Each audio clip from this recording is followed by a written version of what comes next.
Hey, good morning, John. Yeah, I have Mayor Steve Adler with us. We heard from the press conference the suspect is dead. Can you give us any additional information on what led to finding this one specific person?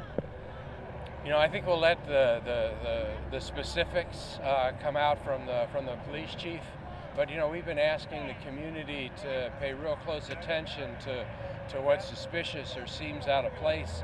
And I think that as the facts come out, the community is going to see that in fact was very helpful in today's resolution.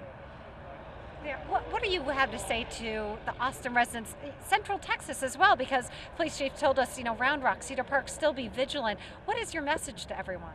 Well, I think there's a sense of relief that I'm feeling and that everybody can feel at this point. But at the same time, people have to keep in mind that this investigation continues. We still need people to remain vigilant and to still look and identify things that are suspicious. Don't approach them, call 911. We don't know the whereabouts of the suspect over the last 24 hours.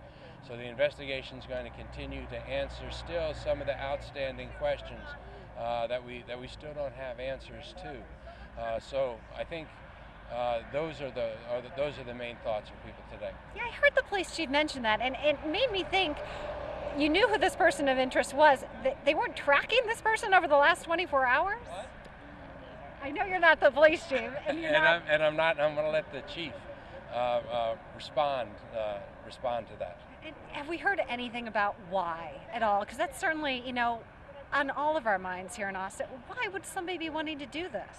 We don't know the answer to that yet. And my hope is that in the investigation, as it continues here, we'll get an answer to that. We just don't know. The other thing is I want people to know that I have thanked the police chief and his executive team, but also the assets from the area at the state.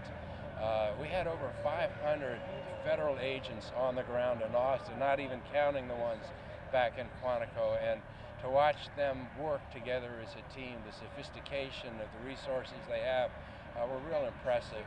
Yeah, I'm sorry, go ahead. I was going to say, and the last thing that I think is a real takeaway as we look this morning is that as I was in neighborhoods and talking to people about identifying things around them that were suspicious, we have to do a better job of knowing our neighbors. People need to walk across the street and introduce themselves, or across the hall, or down the street. We don't know the people who live around us, many of us, the way that we should. I'm going to do better at that, and I think that everybody in town needs to do a better job with that. And the one big thing I remember police asking for, surveillance video from homes, from businesses. Do you think that played a role in helping catch this person?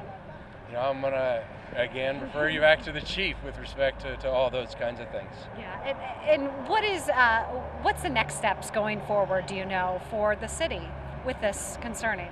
Well, at this point, the investigation continues because we don't know answers to some of the questions that remains, and that remains the primary focus at this point. And the big thing for Austin residents, just stay vigilant. Even though we are breathing a sigh of relief, certainly still stay vigilant. That's exactly right.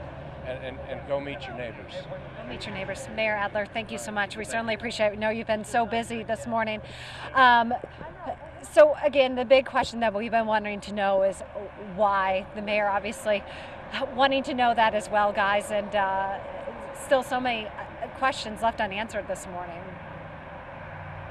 Still a lot of questions, but still a lot of federal agents in the Austin Police Department who said this investigation will go on for the next day or the next few days. Kate, thank you for being live there out on the scene.